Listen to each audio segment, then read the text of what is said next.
No.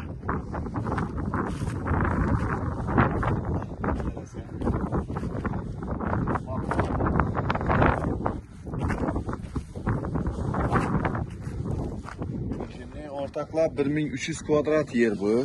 Şu ferma əssənlər ham boladı. Yan tərəfi şu diyola deyədim bunu. Qanak kendi. Bu damazın işi, axırı işi damazının ayran tərəfində çiğərə. Kızıl çizikdən. Yegən. Bağlarını onun ferma əssənlər boladı.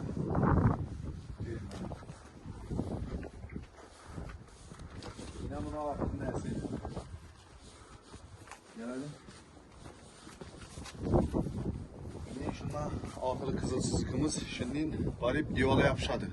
1300 kvadrat. Ben de iç Allah'ın göstereyim. Bismillahirrahmanirrahim.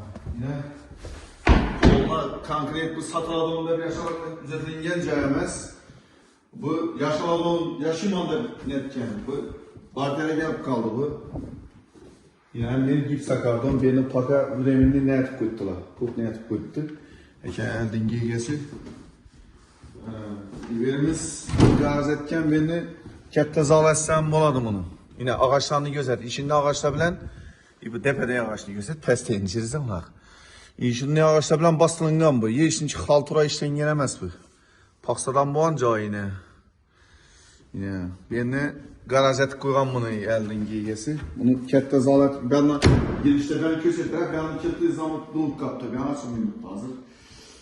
Bundan gelirsiniz, girgiyede 10 kolda bir zal, ibi kişene, ibi lan gözet, ne düşürme canına gel, ne düşür, üyünü düşür. Ben ne şeyde bulalım, üyünü düşür, ibi dalan, ben de 2 kat çay bayına. Vodabrottan mamlıyor, kataloglar mı yapıldı, yüksek aldığında. Ben de bir spandima kişine, bir de yine pişli kullanırlar.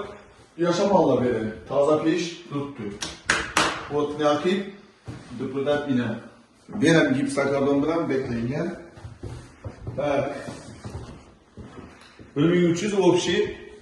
Vodaprot, padaprot hem var. Lekin gaz yok bir yerde. Gaz boladı. Önceki kısmı bu.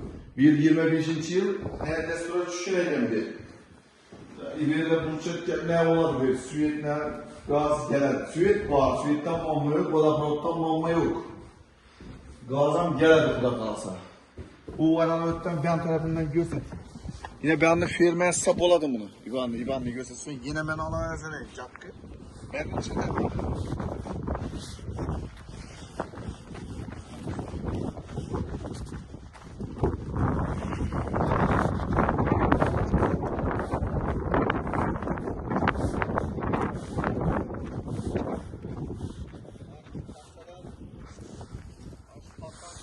Şu baksalar.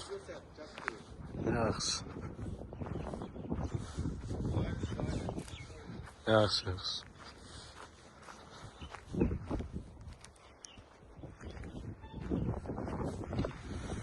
Şu baksadan